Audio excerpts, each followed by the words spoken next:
welcome back. And in this lecture, we're going to be moving on into Chapter 12, talking about kinetics, chemical kinetics. And in this particular video, I'm going to kind of talk about two things. First, we'll have an introduction to reaction rates, and then also I'll talk about the concept of rate laws. And then additional videos will get into other concepts from Chapter 12. So far, with all the equilibrium that we've done, whether it was just the regular, gas phase equilibrium, aqueous solution equilibrium, equilibria, acid-base equilibria, solubility equilibria, even potential, electrochemical potential relates back to equilibrium. That's just about where you start and where you end up.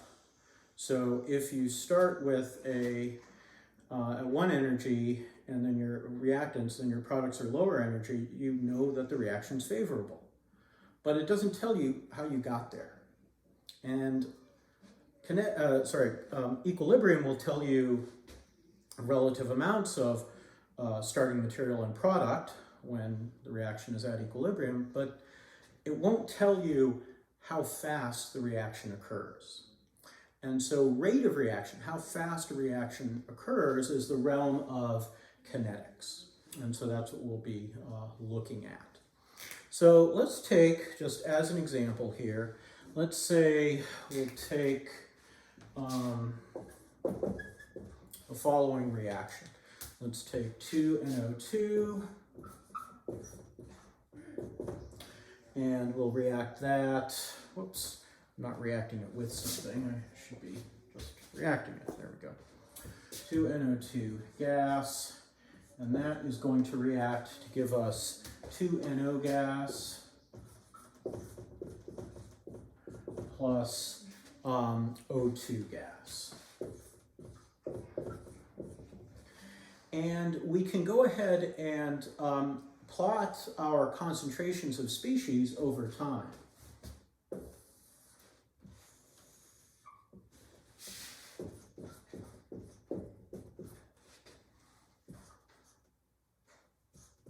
So that little t there means time. And let's say we start with all NO2. So over time, our amount of NO2 is going to decrease until it stabilizes there. So this is our NO2. Now, at the same time, our NO and our O2 are going to start at 0, and then they're going to increase. So our NO might go like that, NO, and then our O2 might be something like that. Now, it's not quite accurate, but it's pretty close. And then from this point on, we are at equilibrium.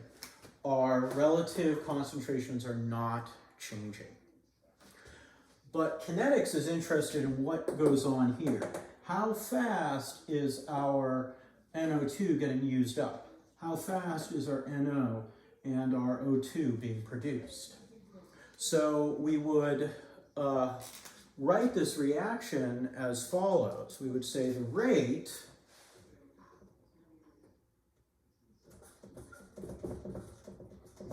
is going to equal minus the change in NO2 divided by the change in time. And it also equals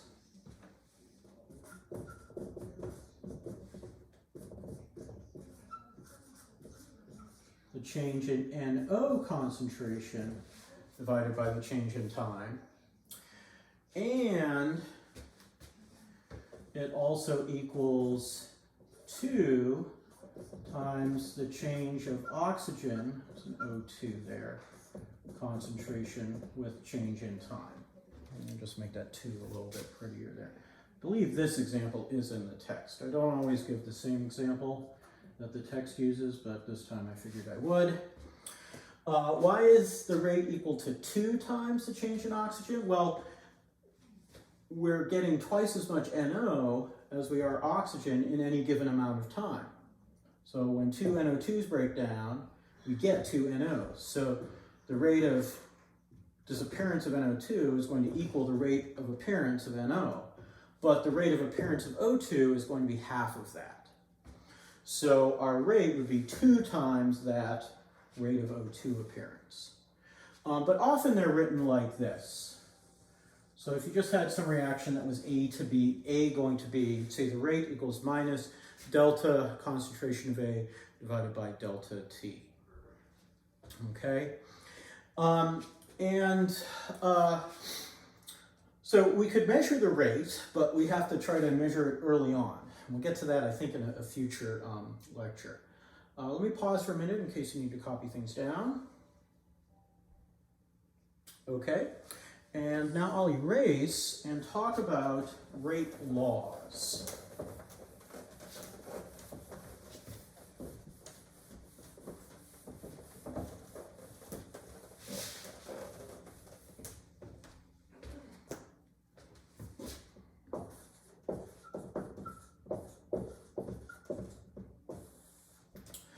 Now, a rate law is an expression of the rate of a reaction in terms of concentration of the reactants.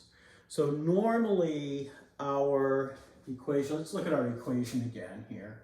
2NO2 reacts to give 2NO plus O2. I'm not going to write the states in right now. Now we should account, and really, I've been writing equilibrium arrows this whole semester. It should be like that, right? But if we assume that we don't have to account for the reverse reaction, then it makes our lives a lot easier. So we're going to assume, so we'll just look at conditions where reverse reaction is negligible. Negligible or negligible?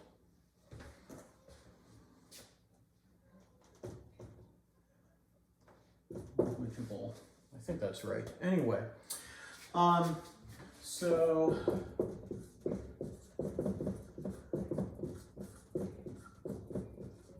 really that's the start of the reaction, early on, well before equilibrium is established.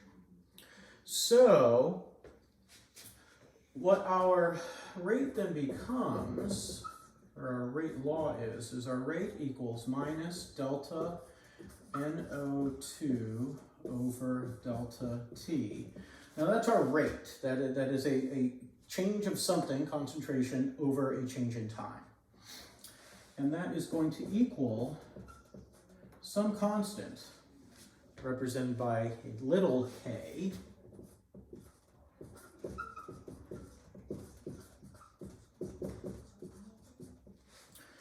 times NO2 concentration raised to some power n. And n is the order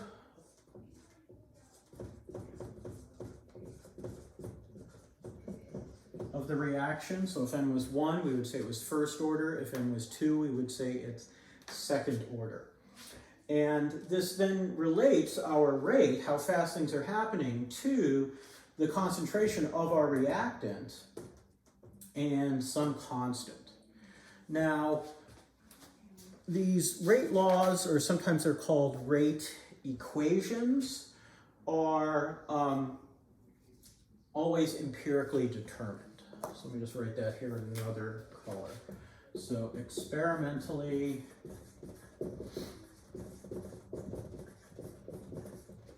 determined.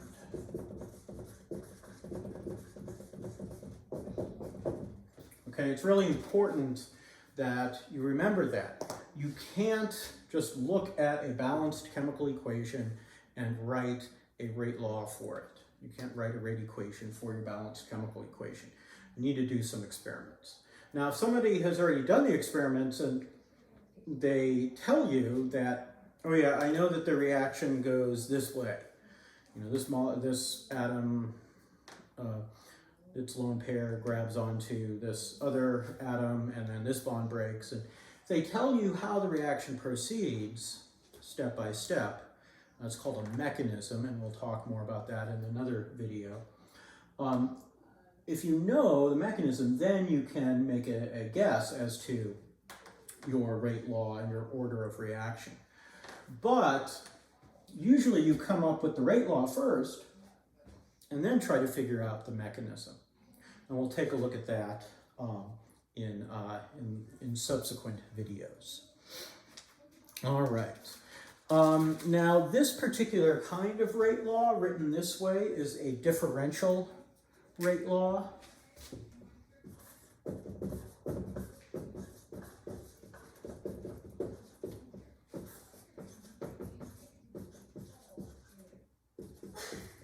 Because we've got dx dt here, or delta x delta t over delta t here. So it's a differential as opposed to an integral. And we'll look at the integral rate laws also in another video.